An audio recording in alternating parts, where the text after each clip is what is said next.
ईश्वर जिंदा है या मुर्दा, चेतन है या अचेतन? ईश्वर चेतन है, इसीलिए तो वह सारे संसार का कर्ता, प्रेरक तथा कर्मों के फल देने वाला है।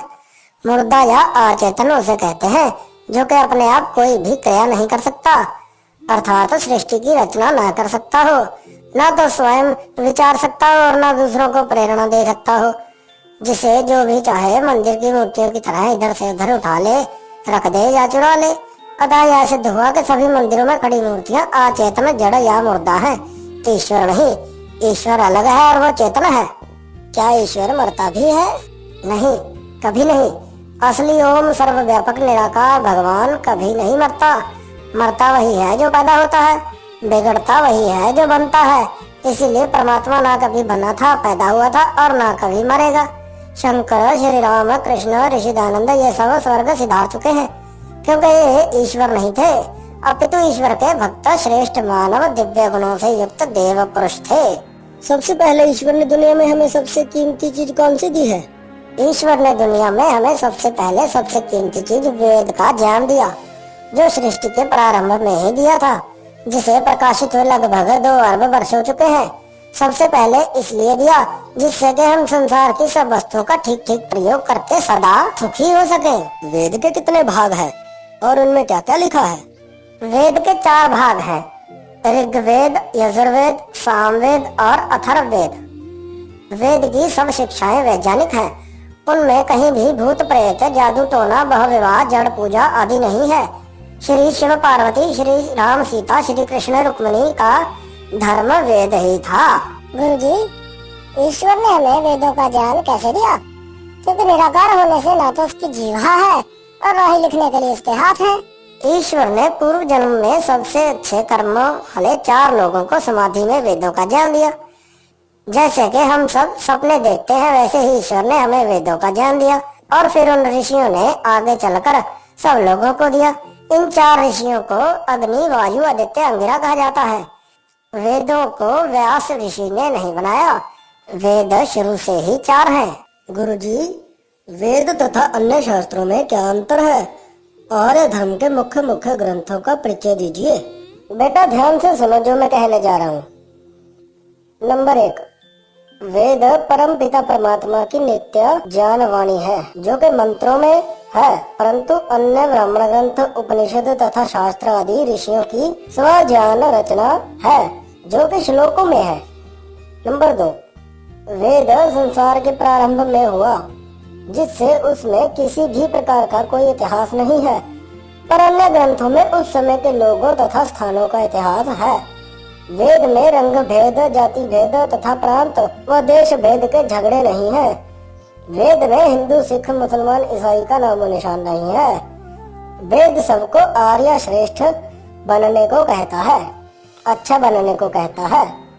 नंबर 3, वेद को उदात आदि 3 स्वरों तथा जटा, माला, रेखा आदि पाठ्यक्रमों में बांधा गया है, जिससे कि इसमें आज तक लगभग 2 अरब वर्ष व्यतीत हो जाने पर भी किसी अक्षर की मिलावट नहीं हो सकी, जबकि महाभारत तथा रामायण आदि में समय समय पर काफी मिलावट हुई। नंबर 4, वेद सूर्य के समान सबता प्रमाण है, परंतु शेष सब शास्त्र परतः प्रमाण है, अर्थात जैसे सूर्य का गौरव देखने के लिए किसी अन्य दीपक, लैंप तथा बल्ब आदि के प्रकाश की आवश्यकता नहीं, ठीक वैसे ही वेद ज्ञान की महत्ता देखने के लिए किसी अन्य शास्त्र की आवश्यकता नहीं, जबकि अन्य शास्त्रों में आई बातों या सिद्धांतों की परीक्षा करने के लिए वेद की आवश्यकता पड़ती है। मानव जाति के लिए वही धर्मशास्त्र उचित है जो ईश्वर की वाणी वेद के सिद्धांतों के विरुद्ध ना हो, क्योंकि संसार में फूट, घृणा तथा द्वेष का सबसे बड़ा कारण ये मनमाने वेद विरुद्ध ग्रंथ ही है। जब तक संसार में सब मानवों का एक ही वेद धर्म रहा, सारा संसार एक रहा, क्योंकि उसकी भाषा, आचरण तथा सिद्धांत एक ही था। जैसे सूर्य, चंद्र, पृथ्वी सबके लिए बराबर एक एक है, वैसे ही वेद ज्ञान भी प्रभु जी ने सब संसार के मानवों के लिए एक समान उन्नति हेतु दिया। वेद के 4 ब्राह्मण ग्रंथ हैं, ऐत्रेय ब्राह्मण, शतपथ ब्राह्मण, साम ब्राह्मण तथा गोपथ ब्राह्मण। वेद के 4 उपवेद भी हैं। आयुर्वेद, इसमें चरक, शिशर आदि संहिता आती है, चिकित्सा शास्त्र आता है। धनुर्वेद, इसमें राज विद्या अन्य शास्त्र आते हैं। गंधर्व वेद, इसमें गान विद्या शास्त्र आता है। अर्थवेद, इसमें शिल्प कला विद्या शास्त्र अर्थशास्त्र आदि आता है। वेद के 6 अंग है, शिक्षा, कल्प, व्याकरण, निघट्टू जिसको निरुक्त भी कहते हैं, छंद और ज्योतिष, जिससे समय, सूर्य ग्रहण, चंद्र ग्रहण तथा वर्षा, आंधी, तूफान आदि का पूर्व ज्ञान होता है।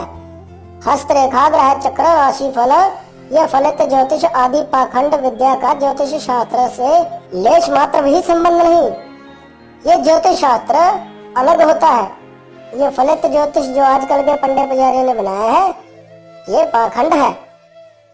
बेटा 10 उपनिषद है, ईशोपनिषद, केनोपनिषद, कठ उपनिषद, प्रश्नोपनिषद, मुंडकोपनिषद, मांडुक्य उपनिषद, ऐत्रेय उपनिषद, तैत्तिरीय उपनिषद, छंदोग्य उपनिषद, बृहदारण्यक उपनिषद।